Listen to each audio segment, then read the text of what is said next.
साहिब बंदगी सतनाम।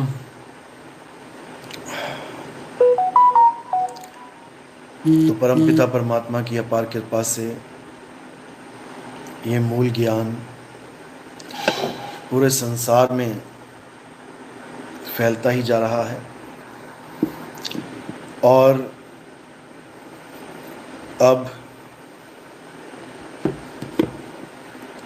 अच्छे अच्छे विवेकी हंस इस सत्संग से जुड़ते ही जा रहे हैं। धीरे धीरे अज्ञान का खेल ख़त्म होता जा रहा है और बहुत ही अच्छी तरीके से इस ज्ञान को लोग समझ पा रहे हैं। ये परमात्मा की ही कृपा है, बंदी छोड़ की ही दया है, जो आज अज्ञानी से अज्ञानी जीव भी ज्ञान की राह पे चल पड़े हैं। सत्य असत्य का निर्णय करने के लिए अब निकल पड़े हैं और अब जब ये जीव अब ये अच्छे से निर्णय करके ही मानेगा।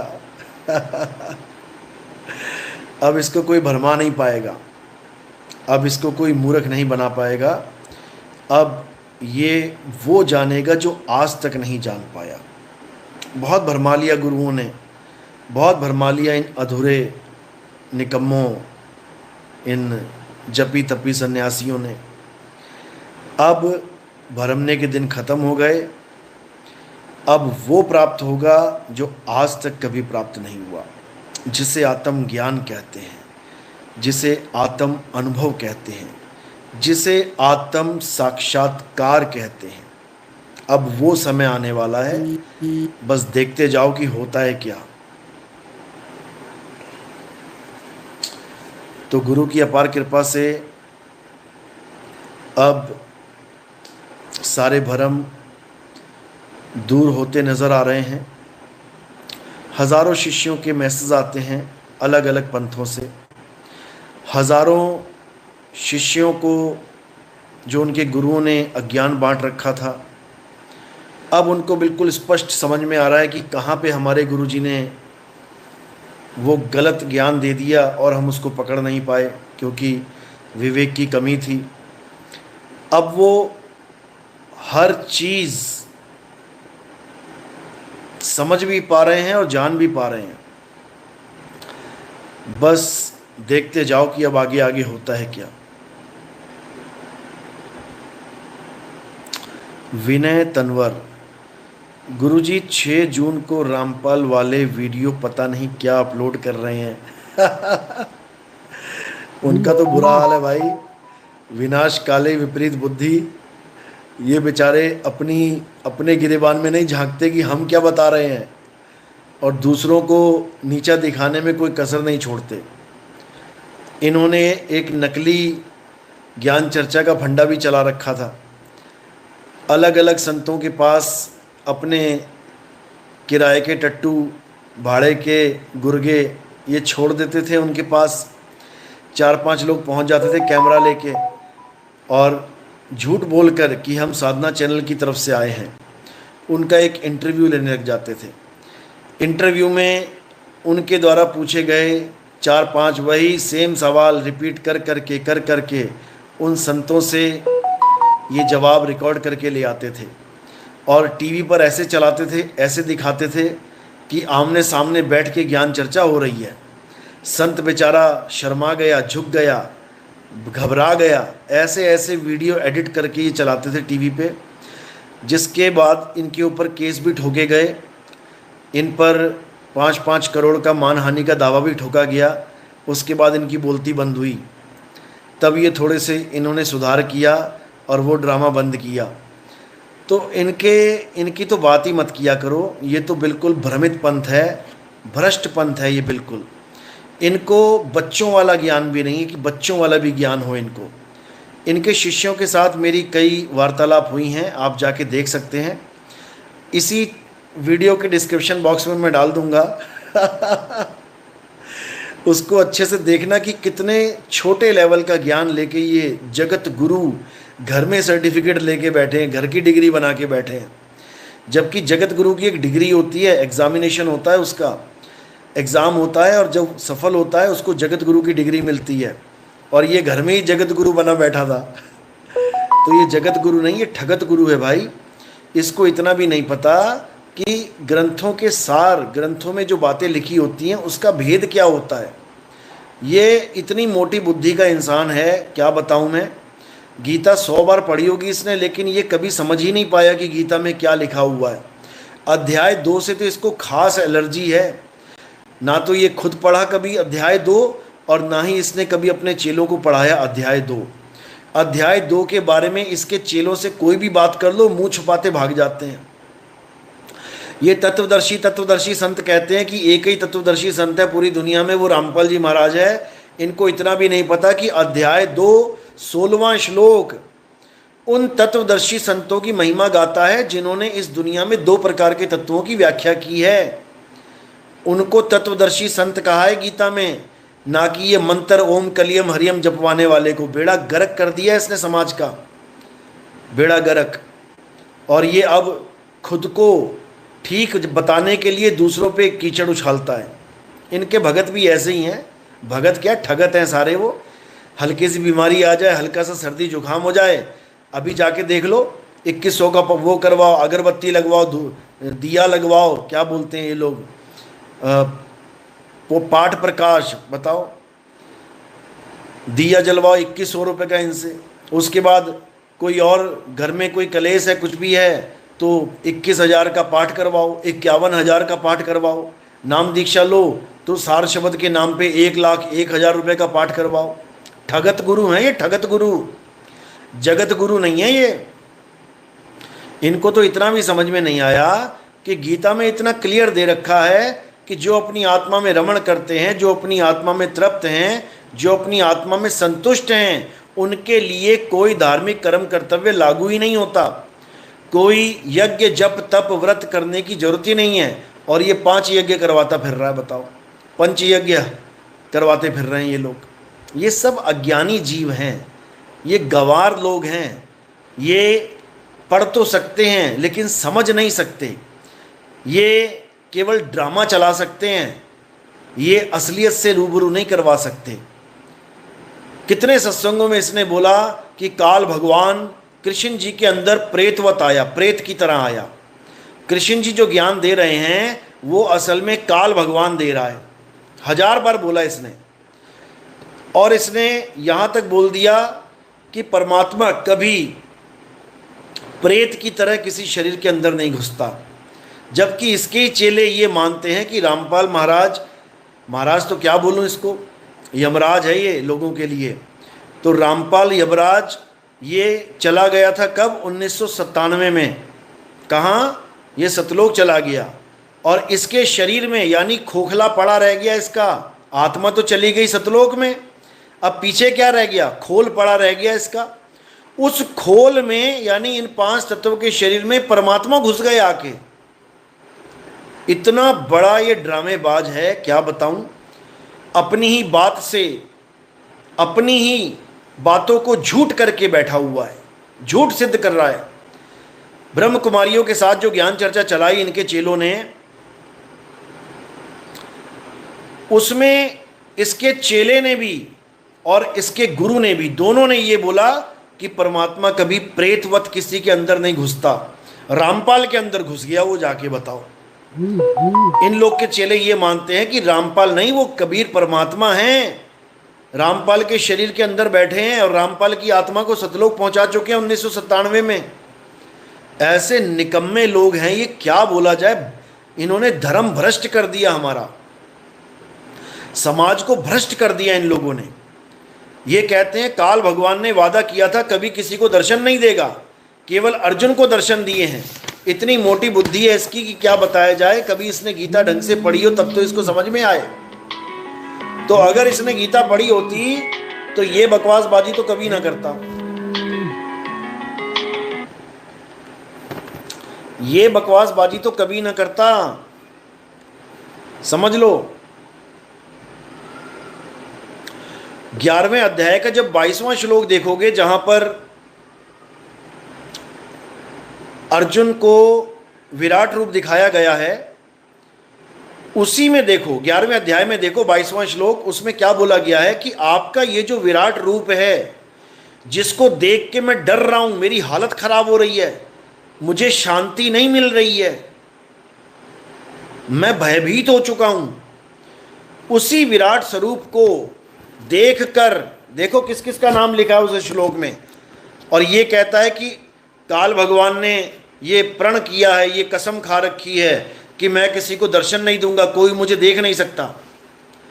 उसी 11वें अध्याय के 22वें श्लोक में देखो, 11 रुद्र, 12 आदित्य, 8 वसु, विषदेव यानी त्रिदेव, वो भी उसे देख रहे हैं। पितर, गण, गंधर्व, राक्षस, ये सब सिद्ध मुनि, ये आश्चर्यचकित होकर आपको देख रहे हैं, आपके इस रूप को देखते हैं, देख रहे हैं वो लोग। इनकी आंखों में मोतियाबिंद हो गया है, इनको समझ में नहीं आ रही है बात। जो ये लोगों को कहता फिर रहा है कि उस काल भगवान ने ये प्रण कर रखा है कि मैं किसी को अपना दर्शन नहीं करूंगा, सबने दर्शन कर लिया है। अध्याय 11 22वां श्लोक, सारी दुनिया ने दर्शन कर लिया, लेकिन रामपाल जी के बुद्धि में अभी ये बात नहीं घुसी है। उनकी बुद्धि में कब घुसेगी? जब जेल से बाहर आके हमारे पंथ में नाम दीक्षा लेंगे, तब समझ में आएगी इनको गीता। अभी नहीं समझ में आ रही है, अभी नहीं समझ में आ रही है। तो ऐसे लोगों का कोई इलाज नहीं है, ऐसे लोगों का एक ही इलाज है कि इनसे ऐसे सवाल पूछ लो जहां पे ये चक्री खा जाए इनका दिमाग। ये दोबारा तुम्हें मुंह नहीं दिखाएंगे, ये तुम्हें ब्लॉक मारते फिरेंगे। 2010 से मैं पूरा एक्टिव था इनके साथ ज्ञान चर्चा करने के लिए। इन लोगों ने एक चैलेंज किया था पूरे विश्व में कि कोई भी हमारे गुरु से ज्ञान चर्चा करना चाहता है, रामपाल जी महाराज ने कहा था कोई भी हमसे ज्ञान चर्चा करना चाहता है तो वो हमसे संपर्क करे। मैं 2010 से इनके संपर्क में था। इन्हीं का एक कोऑर्डिनेटर जो नाम दीक्षा सेंटर खोल के बैठे हैं, बहुत ही प्यारा जीव है मालिक का, बहुत ही अच्छा आदमी है। उनका नाम है एनसी आर्या। एनसी आर्या बहुत अच्छे इंसान हैं। उनकी दोनों किडनियां फेल हो गई थी, तो इन्होंने रामपाल जी से जब नाम लिया तो इनकी किडनियां ठीक हो गई। कहने के लिए रामपाल जी से नाम लिया, असल में ये परमात्मा की मौज होती है। जिसकी किडनी ठीक करनी है परमात्मा बिना रामपाल के ठीक कर देगा। तो जब इनकी किडनियां ठीक हो गई तो ये रामपाल जी के परम भगत हो गए। और जब मैं इनके साथ कभी चर्चा करता था फेसबुक पे, तो ये हमेशा एक ही बात कहते थे कि क्या तुम मेरी किडनियां ठीक कर सकते हो?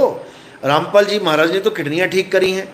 तब मैं इनको समझाता था कि भाई रामपाल जी महाराज ने कोई किडनी ठीक नहीं करी है, ये परमात्मा की दया हुई है तुम पे। रामपाल जी महाराज के तो खुद दांतों में कीड़े लगे हुए हैं, खुद दवाइयां खाता फिरता है। ये नहीं खाता तो मुझे बता दे इसका कोई चेला। हमारे पास उस डॉक्टर का भी नंबर है जो इनकी दवाइयां करवाता है, जो दवाइयां देता है इनको। उसके अलावा किसी की दवाई सूट नहीं करती। जेल में भी इन्होंने अर्जी लगाई थी जज से कि मुझे मेरे डॉक्टर से मिलवा दिया जाए, मुझे और कोई दवाई सूट नहीं कर रही है। ये सब प्रमाण पड़े हुए हैं भाई। तो जिसकी अपनी दांत का रोग ठीक नहीं हो रहा, वो दूसरों का कैंसर क्या ठीक करेगा बताओ? इनके अपने आश्रम में छोटा सा हॉस्पिटल खोल रखा था इन लोगों ने। अरे तुम्हारे मंत्रों में इतनी ताकत है, कैंसर ठीक कर देते हो, ये ठीक कर देते हो, वो ठीक कर, फिर हॉस्पिटल खोलने की क्या जरूरत है? फिर क्यों केमिकल खिला रहे हो लोगों को? हैं? मतलब बिल्कुल मजाक ही समझ लिया इन लोगों ने। तो मैं उस भाई को बहुत समझाया मैंने कि परमात्मा का, ये परमात्मा की दया है, ये रामपाल की दया नहीं है। नहीं समझ में आता था, लेकिन अब शुक्र है मालिक का। अभी मेरी कुछ दिन पहले जो एक रामपाल जी का भगत फलटन में आया था बहस करने के लिए, बहस तो नहीं कहेंगे उसको, कुछ सवाल जवाब करने के लिए आया था। अच्छा जीव था मालिक का, बस थोड़ा बुद्धि में अभी कच्चा था, विवेक का कच्चा था। मालिक दया करेंगे विवेकी भी हो जाएगा। तो जब उसने ये बात बोली कि मेरे गुरु ने इतना बड़ा चैलेंज दिया था, तब आप कहाँ थे? तब मुझे एनसीआरए को फ़ोन मिलाना पड़ा। और मैंने उसके सामने जब बात रखी कि बताओ एनसीआरएस को कि मैं 2010 से 10, 11, 12 में पीछे पड़ा था कि नहीं पड़ा था रामपाल जी महाराज के, कि हमारे साथ ज्ञान चर्चा करो, तो एनसीआरए ने एक और गुप्त भेद खोल दिया उस दिन जो मुझे पहले नहीं पता था। उसने साफ बोल दिया कि हाँ, आप बार बार बोलते थे कि हमारी ज्ञान चर्चा करवा दो। ये बात मैंने भी गुरुदेव को बोली थी, यानी एनसीआरए ने खुद स्वीकार किया कि मैंने खुद रामपाल जी महाराज को कहा था कि नितिन दास के साथ ज्ञान चर्चा कर लो। मैंने खुद ये बात गुरुजी से बोली थी, लेकिन गुरुजी ने कहा उसके चेले ही कितने हैं, उससे क्या ज्ञान चर्चा करें। ये तो इनकी बुद्धि है, ये चेलों की गिनती देख के ज्ञान चर्चा करते हैं लोगों से। मतलब जिसका कोई चेला नहीं, इनके लिए वो बेकार है। भले वो दुनिया का सबसे बड़ा ज्ञानी हो, वो दुनिया का सबसे परम ज्ञानी हो, उसके पास चेले नहीं है तो इनके लिए वो बेकार है कि इनसे क्या ज्ञान चर्चा करेंगे। बताओ, ये मेरे पास रिकॉर्डिंग है, मैं रिकॉर्डिंग चला सकता हूं, कोई ये ना सोचे कि मैं झूठ बोल रहा हूं। जो ये 6 तारीख को कह रहे हैं ना नितिन दास की वीडियो आएगी, जो कहूंगा झूठ कहूंगा बेटा मेरा सच सुन के ना तुम्हारे कान से कीड़े निकल जाएंगे अगर मैंने सच बोलना शुरू कर दिया। लेकिन ढके रहो, अच्छी बात है। तो ये बहुत ही सुंदर बात बताई एनसीआरए ने, पहले नहीं बताई थी कभी। हालांकि इसका जिक्र कई बार हुआ है कि मेरी रामपाल जी महाराज से ज्ञान चर्चा करवा दो, लेकिन उन्होंने कभी ये नहीं बताया था कि उन्होंने खुद अपने मुंह से अपने गुरु को यह संदेश दिया था कि नितिन दास के साथ ज्ञान चर्चा कर लो। और गुरु जी ने पल्ला झाड़ लिया कि नितिन दास के चेले ही कितने हैं। उसको इतना भी नहीं पता कि नितिन दास ने तो गुरुवाई 2020 में शुरू करी है। नितिन दास का कोई चेला उस वक्त था ही नहीं, नितिन दास गुरु ही नहीं था तो चेला कहां से होगा। मुझे गुरुपद 2020 में मिला है मेरे भाई, और इन लोग की हालत 2010 से ही खराब कर दी थी मैंने। ये हर ग्रुप में मुझे ब्लॉक मार देते थे, जहां मैं 2 सवाल रख देता था ना, सारा ज्ञान छू मंतर हो जाता था इनका। ये भागे भागे फिरते थे, ये जान बचा के हर ग्रुप से ब्लॉक मारते थे मुझे कि नितिन दास के सवाल ना रख दे कहीं ये, नहीं तो हमारे भक्तों का दिमाग खराब हो जाएगा। सत्य ढूंढने लग जाएंगे कि आखिर सत्य है क्या। तो रामपाल के चेलों, अध्याय 11 22वां श्लोक पढ़ लो आंखें खोल के, बुद्धि खोल के। काल भगवान अगर छुपा बैठा है तो अर्जुन ये क्यों कह रहा है कि हर प्रकार के देवी देवता, रुद्र, आदित्य, वसु सब आपको आश्चर्य के साथ देख रहे हैं उसको, और तुम्हें लग रहा है कि केवल अर्जुन ही देख रहा है। इसको तो इतना भी नहीं पता जड़ बुद्धि को कि अर्जुन के साथ और कौन कौन देख रहा है। अगर काल भगवान ने प्रतिज्ञा करी थी कि हे अर्जुन तेरे सिवा किसी को मैंने ये रूप नहीं दिखाया है, तो वहां पर संजय भी देख रहा है। वहां पर जिसकी गर्दन कटी हुई है वो राक्षस, क्या नाम है उसका, भीम का पोता, घटोत्कच का लड़का बर्बरीक, वो राक्षस कुल का राक्षस है वो। उसकी भी गर्दन बड़े छल से कृष्ण जी ने उसकी धड़ से अलग करवाई थी, और लोग सोच रहे हैं कि उसको बड़ा वरदान मिल गया। अरे भाई वो वरदान नहीं था, वो उसकी जो ताकत थी कि जिसको हारता देख लेगा उसके साथ लड़ेगा, और उसको ये वरदान था कि जिसके साथ वो खड़ा हो जाएगा वो हारेगा ही नहीं कभी। उस वरदान को विफल करने के लिए ये छल किया गया है, छल से उसकी गर्दन कटवाई गई है, उसको वरदान नहीं दिया है। वो एक लॉलीपॉप था केवल कि तेरा नाम होगा कलयुग में, तू पूरा युद्ध देख के जाएगा इस दुनिया से। वो लॉलीपॉप था, लॉलीपॉप के चक्कर में गर्दन काट के दे दी उसने। अगर ना देते उसको ये लॉलीपॉप तो पांडव जीत नहीं सकते थे, गारंटी की बात है। भले भगवान कृष्ण क्यों ना खड़े होते उनके साथ, तब भी ना जीत पाते पांडव। इसीलिए तो गर्दन काटी गई है। अगर डर ना होता हार का तो गर्दन क्यों काटते? युद्ध में कहते आजा तू भी, इतने खड़े हैं तू भी आजा। लेकिन ऐसा नहीं है, ये छल किया गया उसके साथ, यानी राक्षस को भगवान बना के पुजवाने का एक लॉलीपॉप दिया गया कि तेरी पूजा होगी कलयुग में। अरे यहां कुतिया की पूजा हो रही है, कुतिया माता की जय चल रही है, यहां भेड़ों की पूजा हो रही है, बताओ। तो ये तो राक्षस है, वो भी एक महान योद्धा, उसको लॉलीपॉप देने में क्या क्या हर्ज है? कितनी देर लगनी चाहिए? दे दिया लॉलीपॉप। अरे उसकी गर्दन काटने के लिए दिया है, तुम्हें पूजने के लिए थोड़ी नहीं बोला कि तुम पूजा करने बैठ गए उसकी। जबकि गीता क्या कह रही है? हे अर्जुन, जो देवताओं की पूजा करेगा वो देवलोक को जाएगा, जो भूतों की पूजा करेगा वो भूतों के लोक में जाएगा, जो पितरों की पूजा करेगा वो पितरलोक में जाएगा, तो जो राक्षस की पूजा करेगा वो कहां जाएगा? तुम लोग राक्षस बनने की तैयारी में लग गए हो, तुम्हें ही राक्षस बनाया जाएगा। तुम्हें नहीं पता ये निरंजन का खेल कैसा है। ये द्वारपालों को, विष्णु जी के द्वारपालों को राक्षस बना देता है 2 सेकंड में। ये तुम्हें भी अगले सतयुग में राक्षस बनाएगा, ये जब नकली वाला सतयुग आएगा। तुम्हें राक्षसों की फौज में कटारे पकड़ के खड़ा कर देगा। जो आज तुम लिख रहे हो हारे का सहारा, खाटू श्याम बाबा हमारा राक्षस है, कुल का राक्षस है। राक्षस की पूजा करोगे फार्मूला सीधा लग जाएगा तुम्हारे ऊपर। गीता में प्रमाण है ये कि जो जिसकी पूजा करेगा, जैसे जिसका भाव होगा, वो उसी गति को प्राप्त होगा।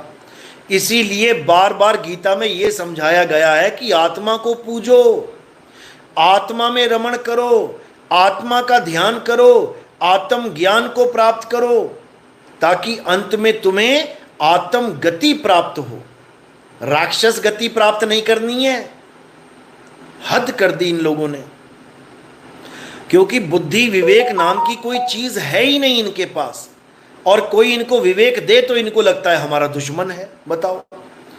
अरे जो बिल्कुल स्पष्ट गीता में लिखा गया है, मैं तुम्हें वो समझा रहा हूं। जैसी आशा और वैसी वासा, जहां तुम्हारा आस है वहीं तुम्हारा वास है। तो ऐसी आस त्यागो जो तुम्हारे पतन का कारण बन जाए। अभी तुम्हें नहीं पता, तुम निरंजन के लोक में रहते हो। यहां हंसते खेलते परिवार शमशान घाट में पहुंच जाते हैं एक पल में। अभी खाटू श्याम के लिए एक कार जा रही थी, पूरा परिवार शमशान घाट में पहुंच गया। एक्सीडेंट हो गया रास्ते में। फोटो खींच रखी है मैंने, डाल दूंगा मैं यूट्यूब पे, समझो। अखबार में भी आया था कि पूरा परिवार काल के गाल में चला गया, पूरा परिवार।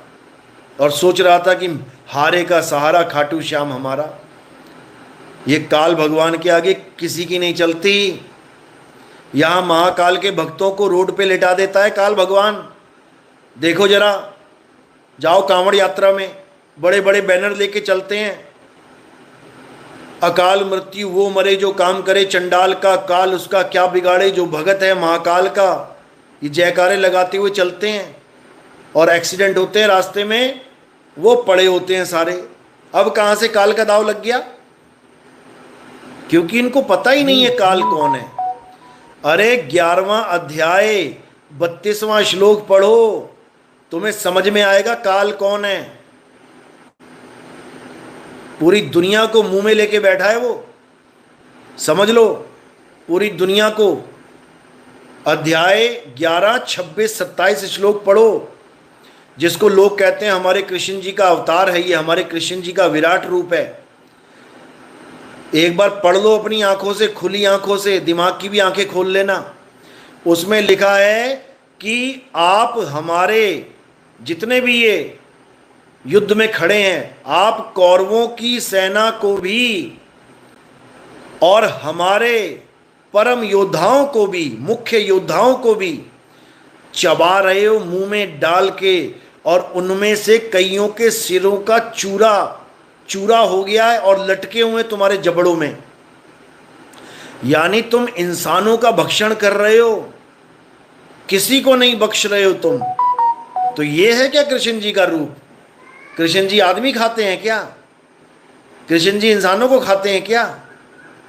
मक्खन खाते हैं चोरी करके, समझ में आती है बात। इंसान भी खाते हैं क्या? ये निरंजन है मेरे भाई, निरंजन है ये। इसमें इतने सारे रूप दिखाए हैं उसने, अर्जुन भी कंफ्यूज हो गया कि किसको कृष्ण कहूं और किसको काल कहूं। पूछने पे मजबूर हो गया कि आप हैं कौन। अगर केवल कृष्ण जी खड़े होते सामने तो पूछना ना पड़ता कि तुम कौन हो। वहां बकायदा पूछा गया है कि तुम कौन हो। अध्याय 11 पढ़ो जरा अच्छे से, 30वां श्लोक पढ़ो, 31वां पढ़ो, तुम्हें समझ में आएगा निरंजन क्या है।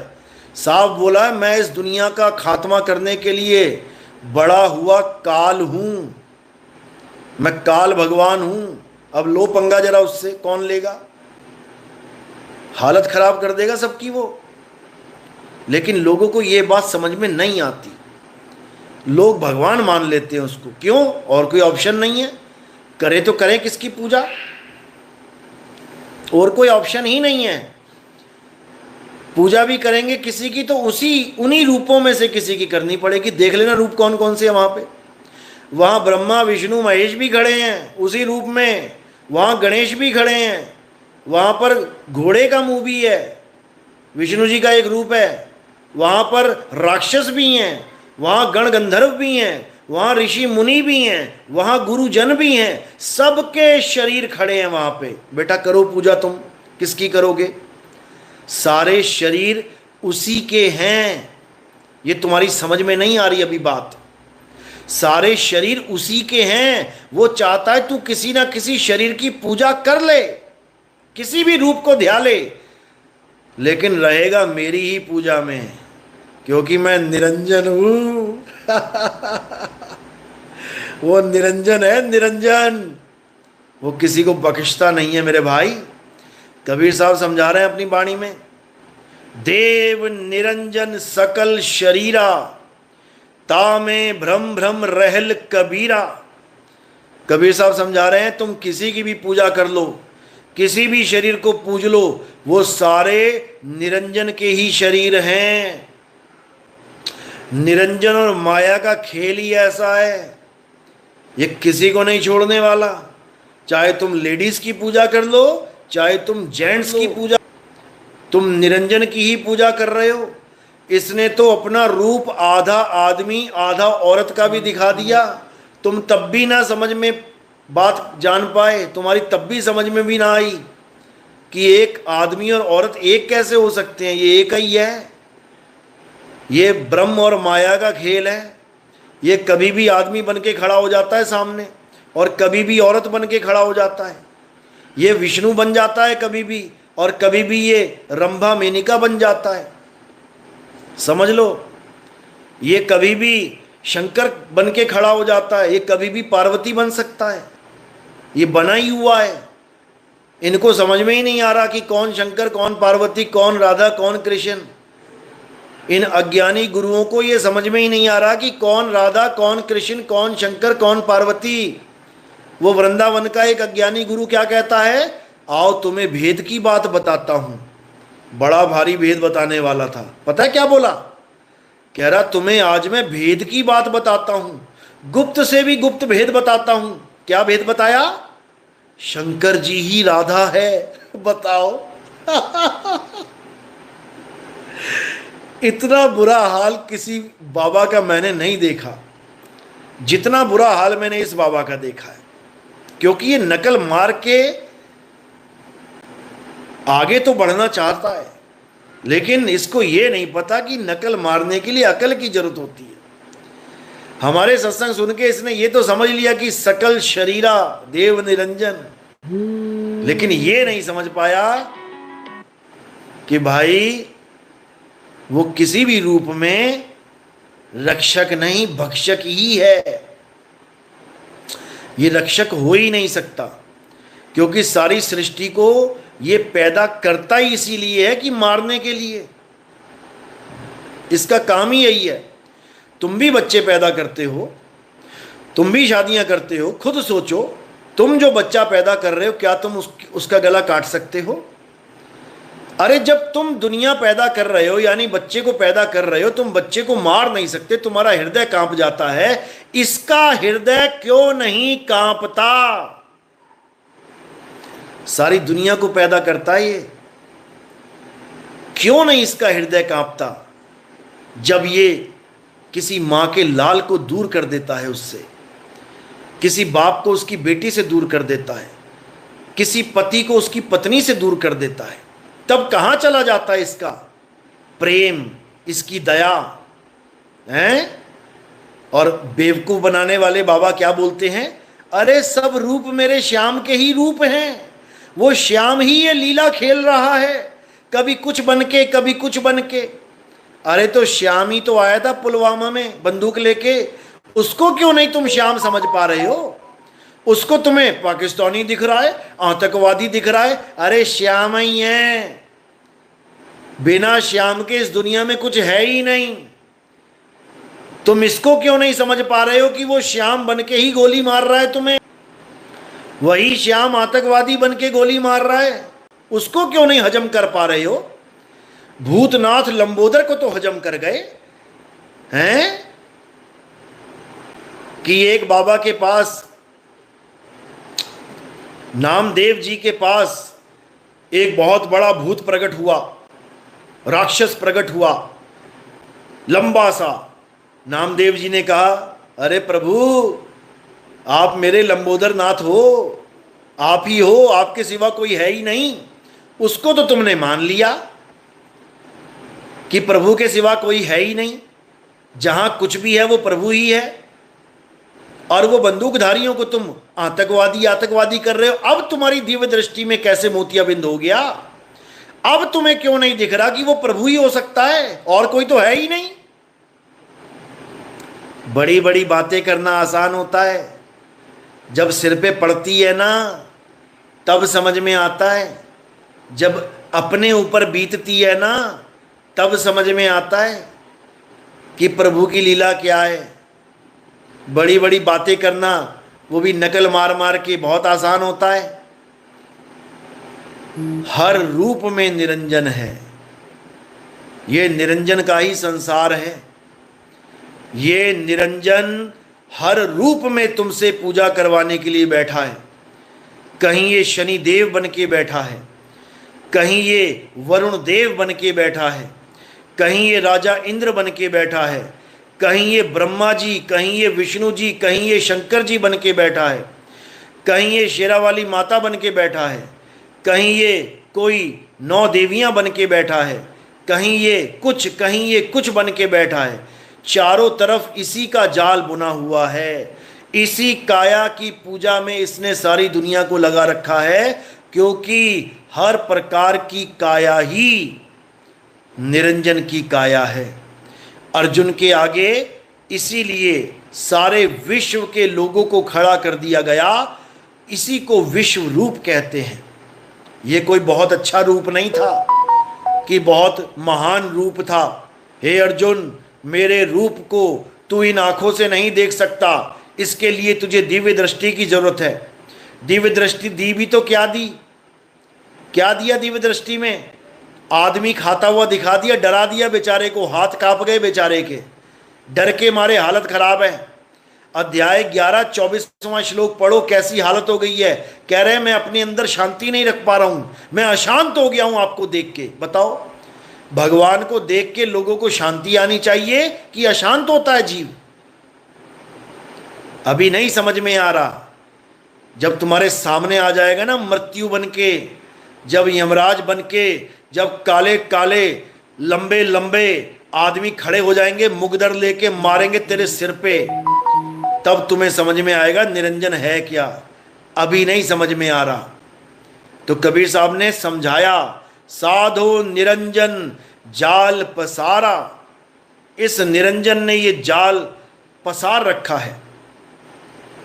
समझ लो,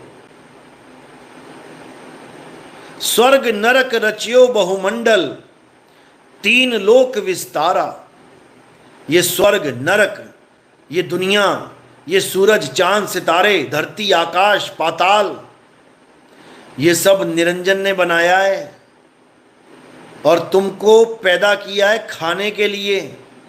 ये आहार करता है सबका। यहाँ जीवों को गाजर मूली की तरह खाता है ये, और इसकी पूजा में सारे देवी देवता लीन रहते हैं। इससे कोई पंगा नहीं ले सकता।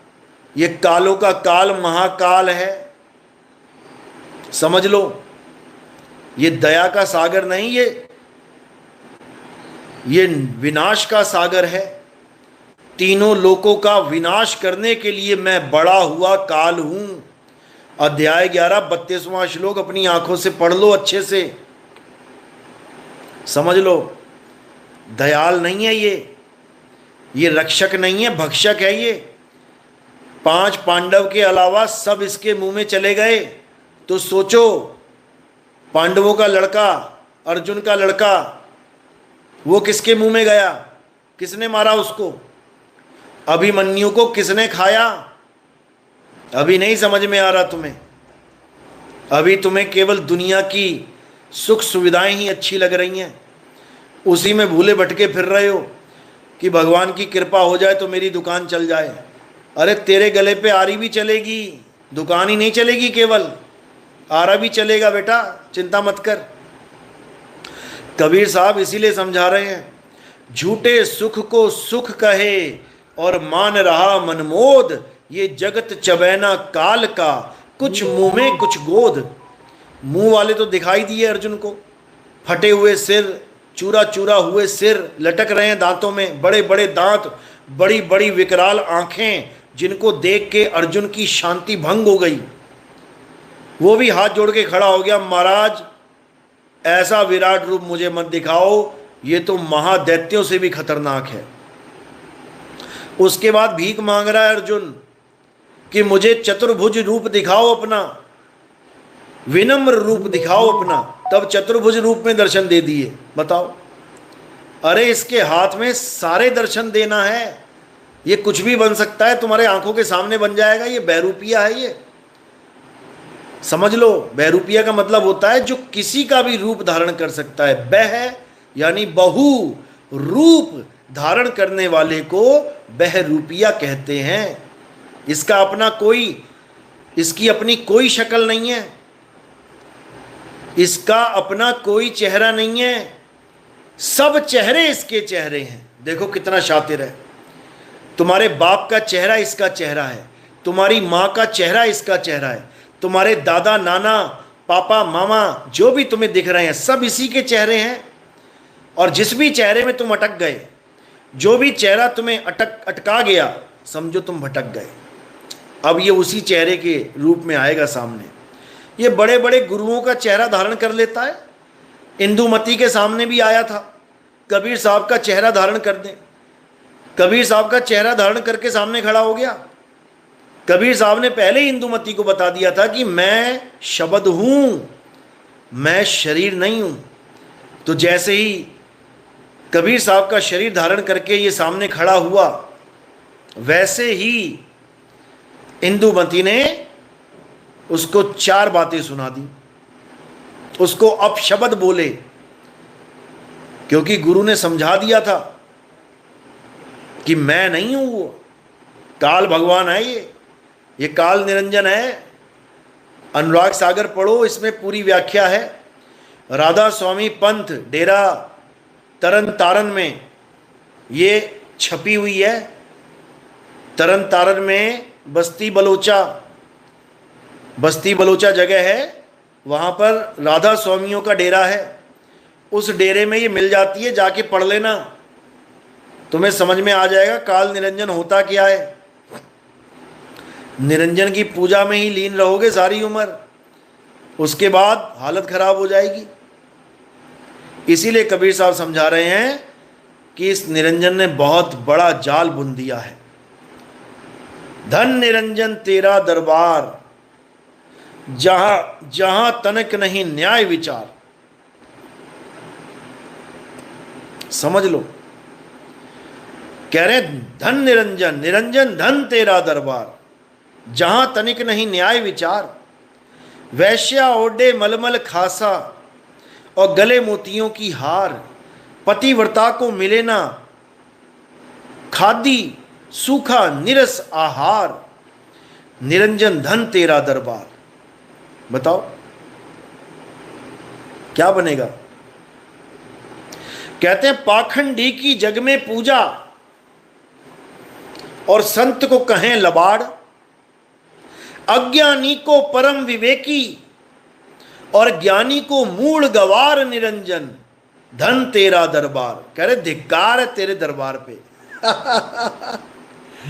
धिक्कार है तेरे दरबार पे, जहां पर देख ले जो 2 नंबर का काम कर रहे हैं सारे बढ़िया बढ़िया गाड़ियों में घूम रहे हैं, करोड़ों की गाड़ियों में घूम रहे हैं, ऐश कर रहे हैं, बर्गर पिज़्ज़े खा रहे हैं, मजे कर रहे हैं, पूरी फुल टू मस्ती हो रही है।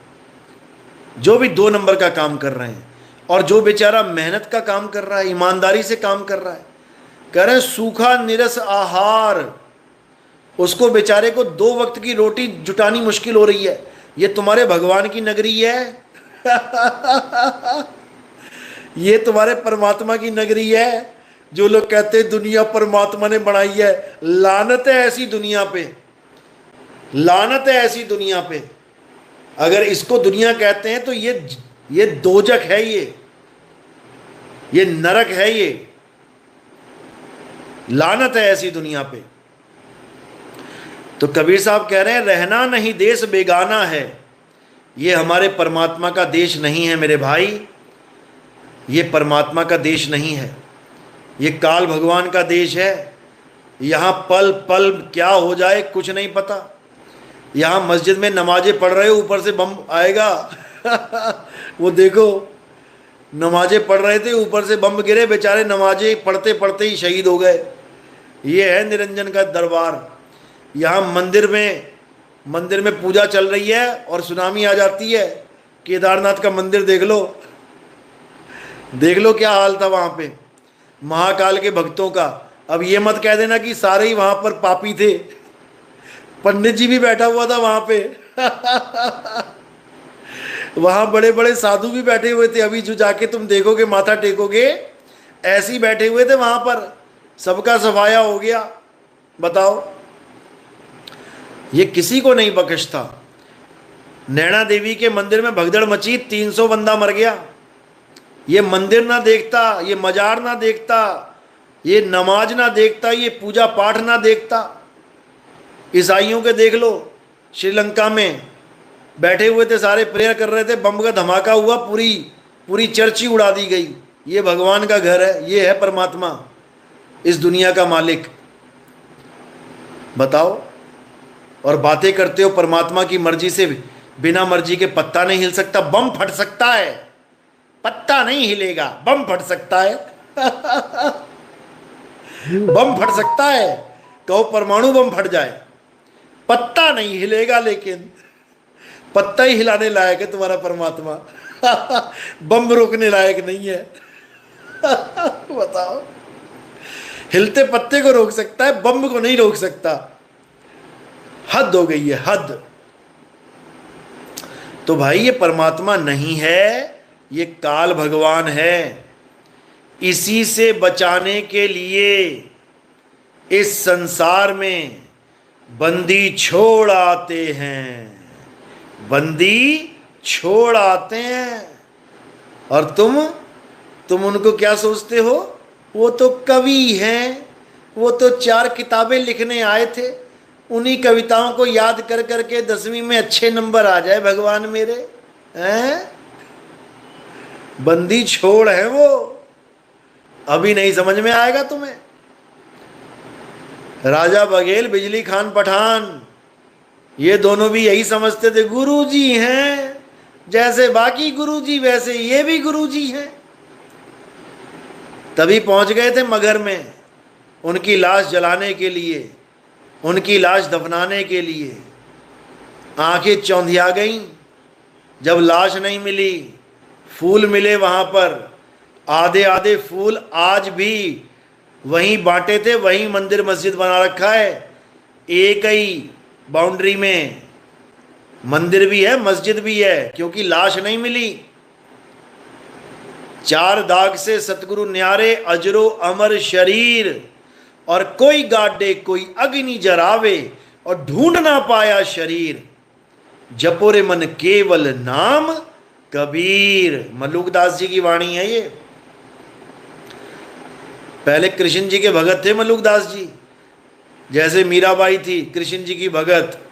बस यहीं तक ही रोक दिया जाता है तुम लोगों को कि मीराबाई कृष्ण दीवानी और मल्लुकदास कृष्ण दीवाने। आगे रविदास जी गुरु बनाया मीराबाई ने। क्यों बनाया? जब कृष्ण दीवानी थी तो कृष्ण दीवानी मर जाती, क्यों गुरु बन गई, गुरु धारण कर लिया, क्यों शिष्य बन गई। कृष्ण जी की पूजा करने के लिए किसी गुरु की जरूरत ही नहीं है। मंदिर जाओ, माथा टेको, भोग लगाओ, घर को वापस आ जाओ। गुरु धारण करने की क्या जरूरत है।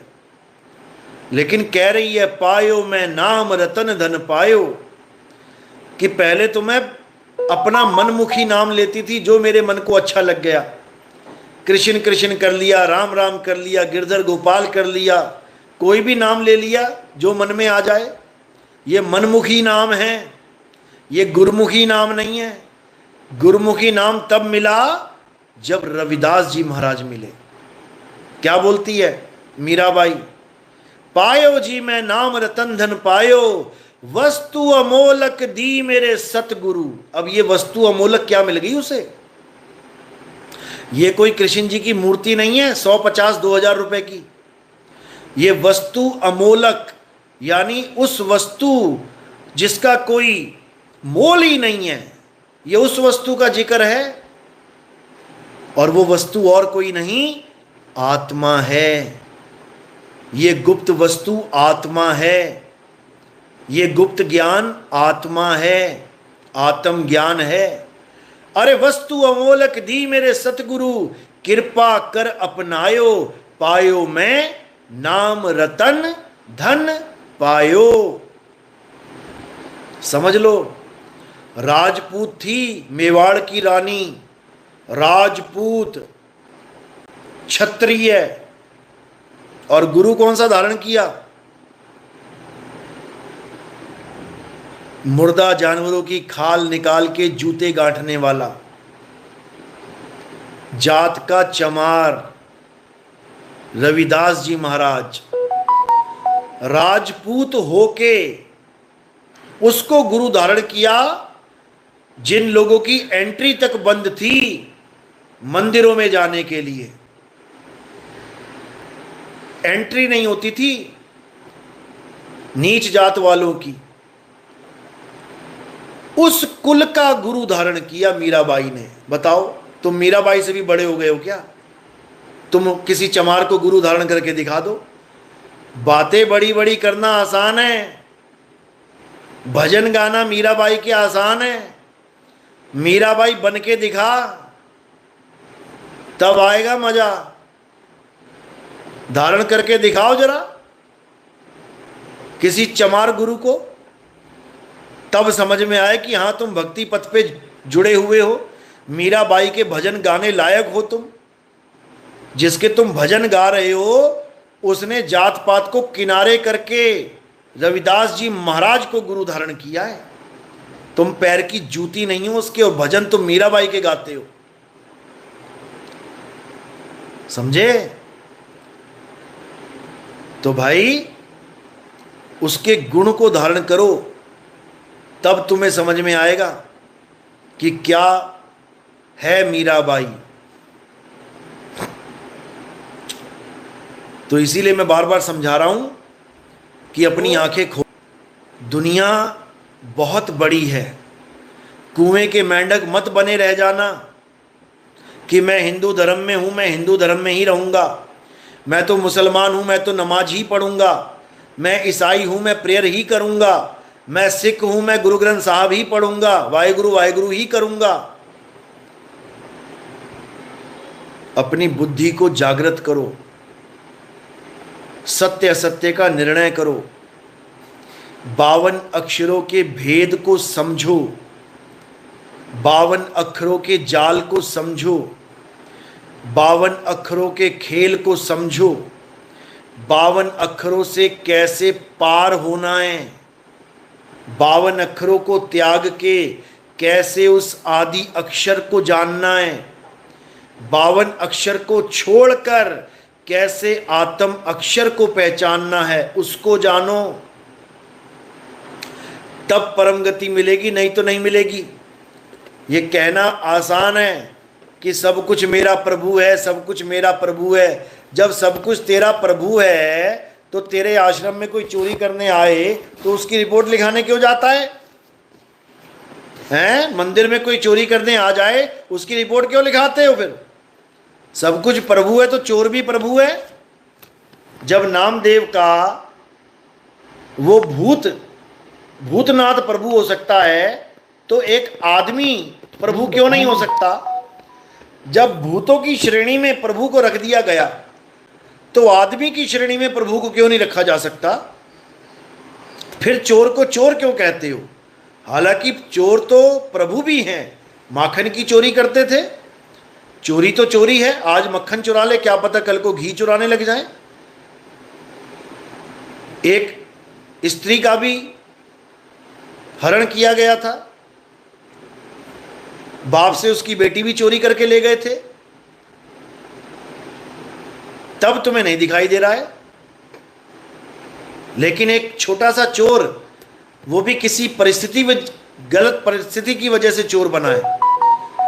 उसकी हालत खराब है, घर में पैसा नहीं है, माँ बीमार है, बच्चा बीमार है, ऑपरेशन करना है, 2 लाख रुपया चाहिए।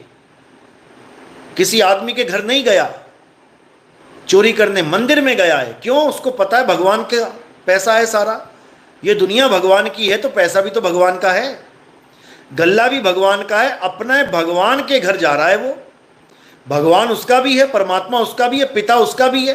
अपने पिता की गोलक में से अगर कोई चोरी कर ले तो पंडित को क्या प्रॉब्लम है? इन बाबाओं को क्या प्रॉब्लम है?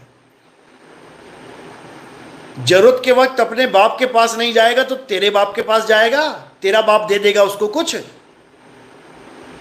जो रिपोर्ट कराने चले जाते हो तुम चोरों की, उसको क्यों नहीं प्रभु मान लेते? उसको प्रभु का बच्चा क्यों नहीं मान लेते?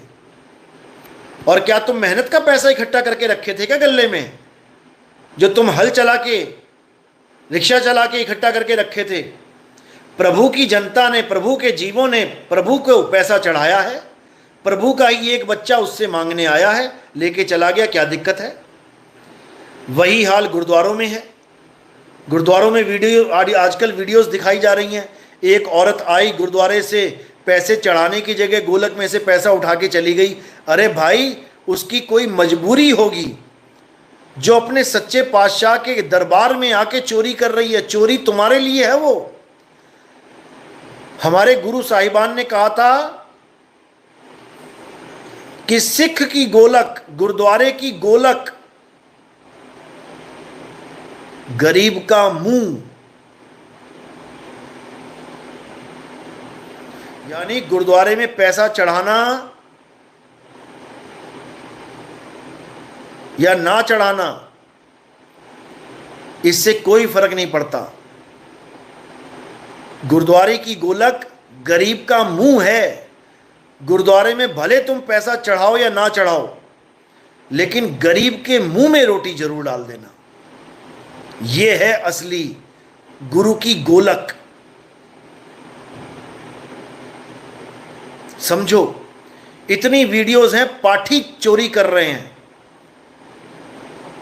अरे वो तो पाठी होके चोरी कर रहा है, तब नहीं समझ में आ रहा है।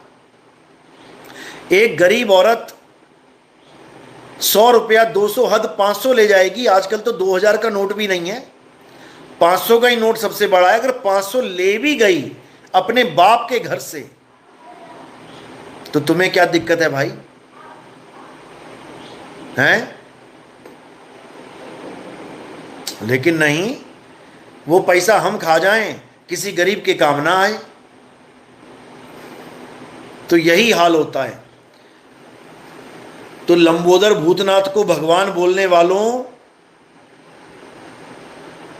उन कातिलों को भी भगवान बोलो जिन्होंने पुलवामा में अटैक किया है, वो भी भगवान ही है। भगवान से जुदा कोई है ही नहीं है, सारे रूप भगवान के ही हैं। तुम आतंकवादी समझोगे तो तुम्हें आतंकवादी दिखने लग जाएगा वो भगवान। तुम प्रभु मानोगे, तुम्हें प्रभु दिखाई देने लग जाएगा वो आतंकवादी। तुम्हारा ही डायलॉग तुम पे चेप रहा हूं। यही डायलॉग मारा था ना कि भगवान को प्रेत समझोगे तो वो प्रेत की तरह काम करने लग जाएगा, और प्रेत को भगवान समझोगे तो वो प्रेत भी भगवान की तरह प्यार करने लग जाएगा। तो करो ना प्यार, करो जरा प्यार आतंकवादियों से। प्रभु ही है, आतंकवादी क्यों माने? ये हाल है इन लोगों का, इन अज्ञानी गुरुओं का। समझ लो, ये सब निरंजन का खेल है। ये निरंजन बहुत शातिर है, हर रूप में ये विराजमान है, किसी को बख्शेगा नहीं है। किसी गलतफहमी में मत रह जाना कि बख्श देगा तुम्हें, हालत खराब कर देगा ये। क्योंकि इसके पास माया का बहुत बड़ा खेल है, सबकी बना के रखता रेल है ये।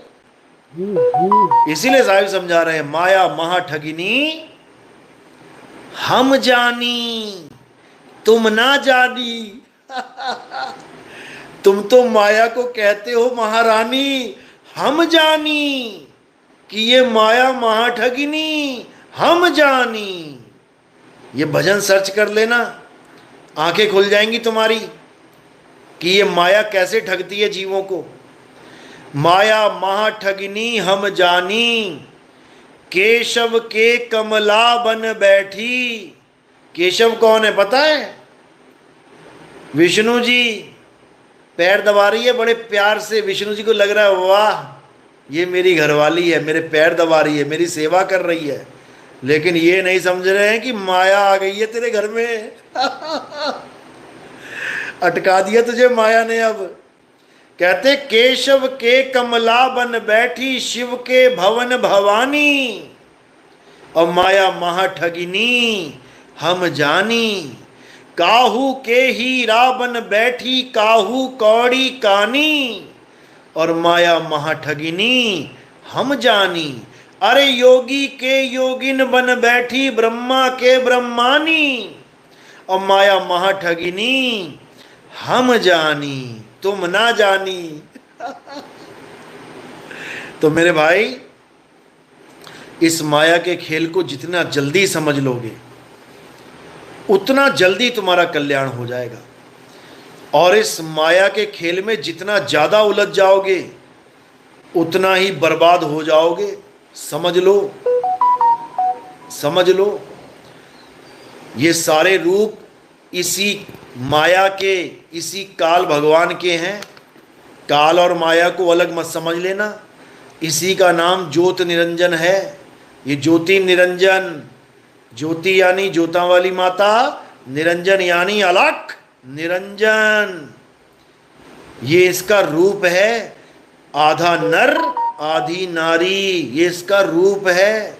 ये कभी भी नर बन जाता है, कभी भी नारी बन जाता है।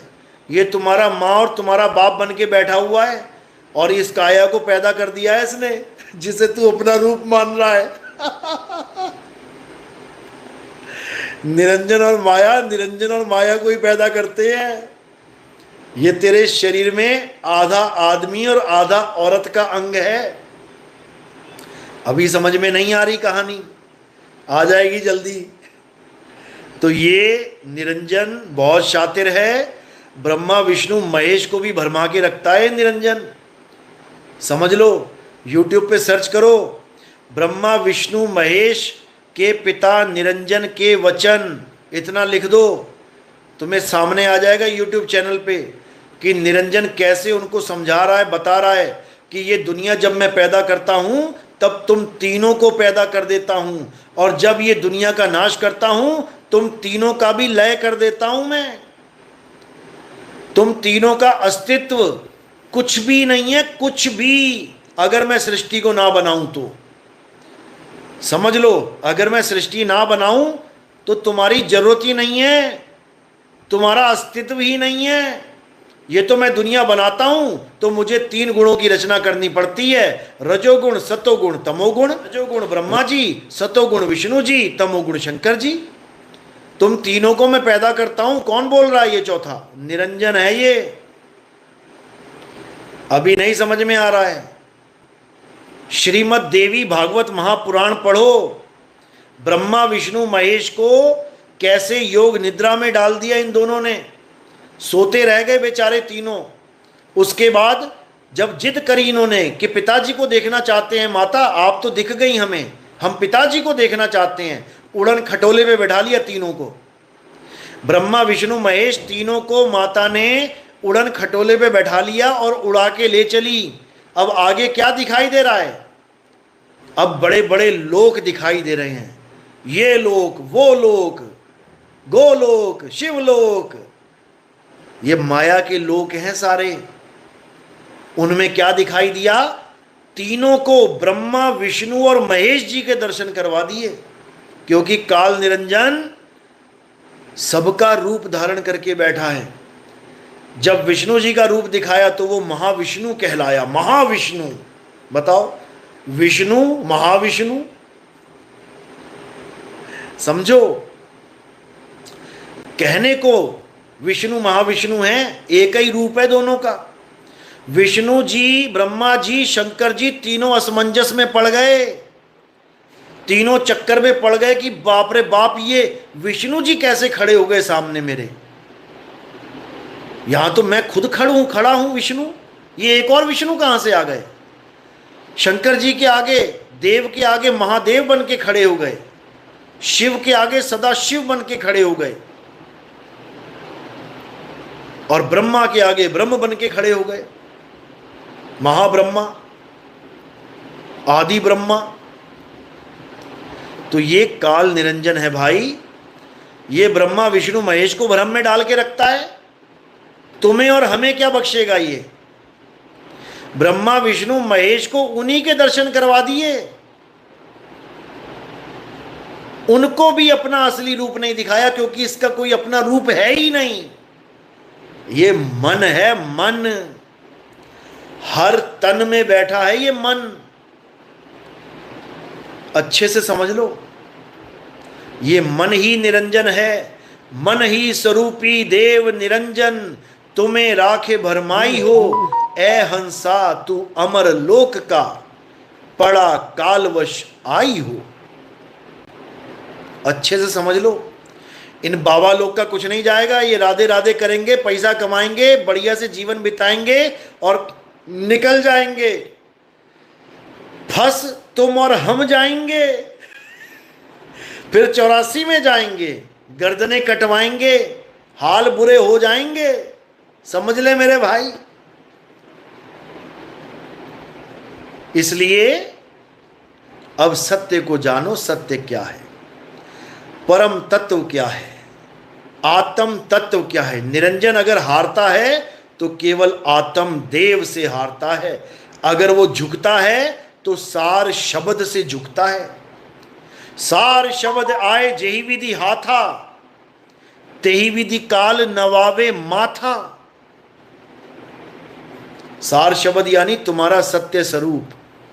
जैसे ही तुम अपने आत्म स्वरूप को प्राप्त कर लेते हो, ये निरंजन का जाल टूट जाता है, निरंजन झुक जाता है, और तुम उस झुके हुए निरंजन के सिर पे पैर रख दोगे।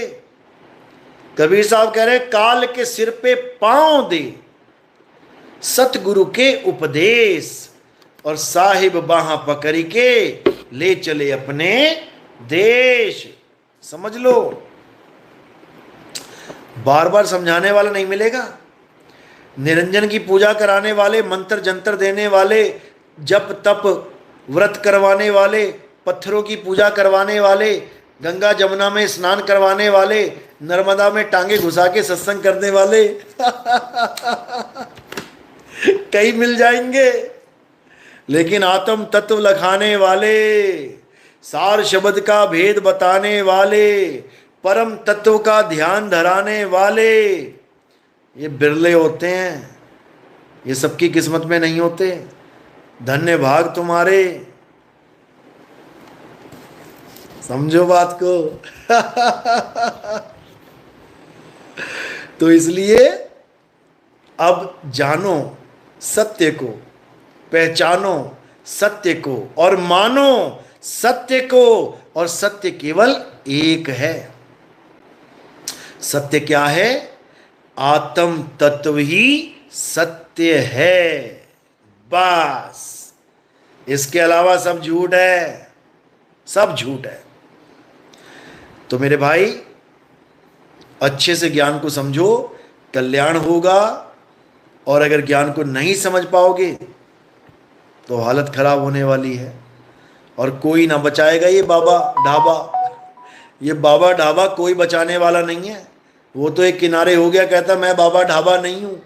करोड़ों की भीड़ पीछे लगा ली हैं, और फिर पीछा छुड़ा रहा है, मैं बाबा ढाबा नहीं हूं मैं। पहले बुलाता है लोगों को, आओ गंगा स्नान कर लो, फिर मरवाता है लोगों को, फिर पल्ला झाड़ लेता है कि सबकी मुक्ति हो गई। ऐसी मुक्ति देने वाले बहुत मिलेंगे, लेकिन आत्म ज्ञान समझाने वाला गुरु कोई बिरला होता है। लाखन में कोई समझ न पई है, कोटि मध्य जानेंगे।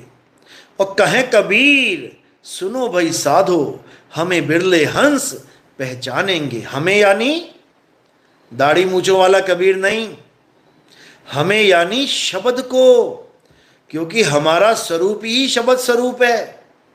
हम हैं शब्द, शब्द हम माही, और हमसे भिन्न और कछु नाही।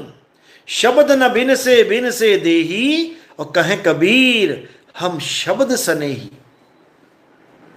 तो शब्द का ज्ञान जब आ जाएगा आपके जीवन में, तो ये सारे नकली शब्द, ये जितने भी नकली इंसानों के द्वारा बनाए गए मैन मेड आर्टिफिशियल कृत्रिम नाम, ये सब छूट जाएंगे।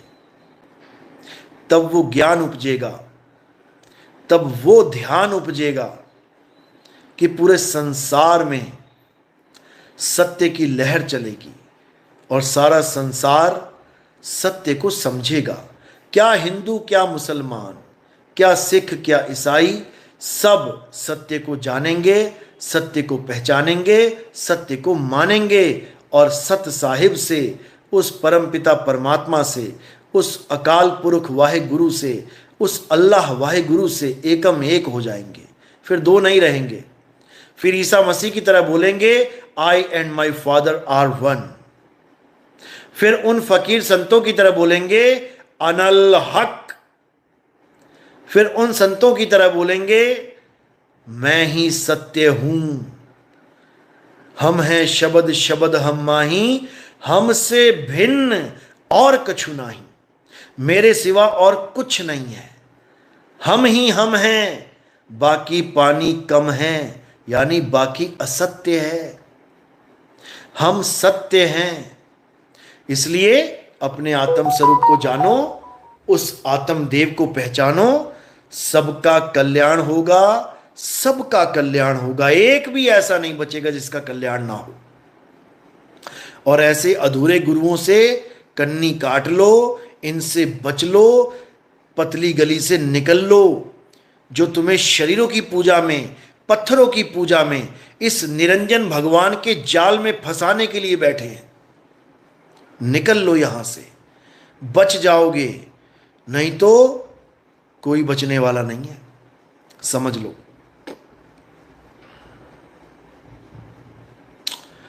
तो इसीलिए अब केवल और केवल सत्य की बात करो, बाकी सब झगड़े, लफड़े, दुनियादारी त्याग दो, छोड़ दो।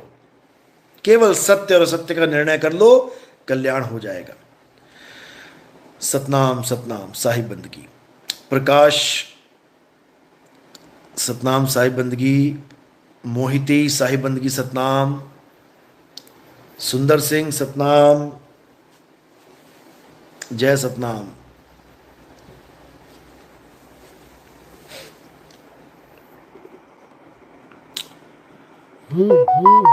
पोकर राम सतनाम। सोनी अवस्थी, भैरवदास, जय सतनाम। शब्द गुरु सूरधुन चेला सतनाम साहिब बंदगी, जय सतनाम। अनीता साहिब बंदगी, सूरज शब्द योग, जय सतनाम। खेमदास नेपाल से, सतनाम सतनाम। आरजे देसाई साहिब बंदगी, सतनाम, जय सतनाम। शिवानी खन्ना, सतनाम, जय बंदी छोड़ की। रमेश साहिब बंदगी, सतनाम। शिवा यूकेसी, वाह मेरे दाताजी वाह, साहिब बंदगी, सतनाम। आरजे देसाई, जय सतनाम। जयवती शर्मा, सतनाम। प्रियांशी, सतनाम सतनाम सतनाम। मुकेश साहिब बंदगी, सतनाम। देवराज परमार, जय सतनाम। केशव परमार, सतनाम साहिब बंदगी। नरेंद्र, सतनाम। एकता चौहान, सतनाम। मंजुला साहिब बंदगी, सतनाम। रेखा, सतनाम। जेबी चावड़ा, जय सतनाम। विनय, सतनाम साहिब बंदगी। राहुल दास, सतनाम सतनाम। प्रदीप कुमार, जय सतनाम। हेमंत साहिब बंदगी, सतनाम। रमेश, नवीन, संजय वर्मा, जय सतनाम। नंदुदास, सतनाम साहिब बंदगी, जय सतनाम जय सतनाम जय सतनाम। अस्मिता कुमारी साहिब बंदगी, सतनाम सतनाम सतनाम सतनाम, जय सतनाम।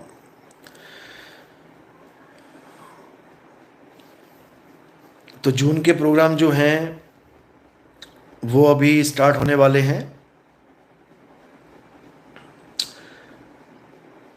11 तारीख को हमारा साहिब कबीर साहब का प्रगट दिवस है। 11 जून को भव्य समारोह है, खुला भंडारा है। जो भी आना चाहते हैं परिवार समेत अपने मित्रगणों के साथ आ सकते हैं। फ़ोन करके रजिस्ट्रेशन करवा दें ताकि थोड़ा आइडिया हो जाता है कि कितने भगत आने वाले हैं। उसके बाद यूपी में प्रोग्राम है, बनारस में प्रोग्राम है, चंदौली में 13 तारीख को,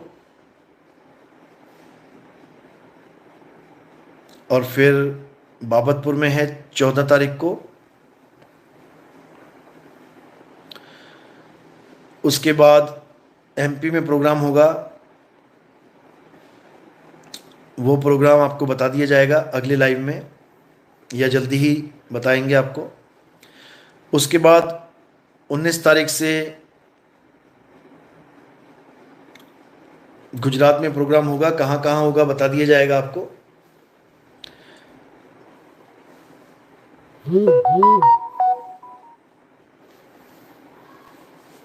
साई बंदगी, सतनाम।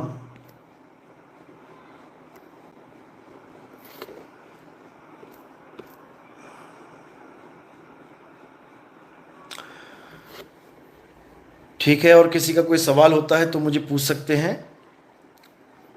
कोई भी मैसेज करना चाहे कर सकते हैं। 9256111007 इस नंबर पे व्हाट्सएप कर सकते हैं। समय मिलने पे आपको जवाब दे दिया जाएगा, लेकिन कॉल ना ही करें तो अच्छा है, क्योंकि इतने कॉल मैं उठा नहीं पाता। और एक बार अगर मैं काट दूं तो दोबारा 4-5 घंटे से पहले मत किया करो। हज़ारों बार बता चुका हूं मैं। कई लोग बिल्कुल हद ही पार कर देते हैं, 10-10 बार फ़ोन काटने के बाद भी लगे रहते हैं। उनको इतनी सी बात नहीं समझ में आ रही है कि अगर कोई फ़ोन काट रहा है तो किसी वजह से काट रहा होगा। तो थोड़ा समझदार भी बनो साथ में। ठीक है, आज का सत्संग यहीं समाप्त करते हैं। अगला लाइव बहुत जल्दी मिलेगा। तब तक इन अज्ञानी गुरुओं से पीछा छुड़ाओ और आत्मज्ञान को जानो, आत्मज्ञान में आओ।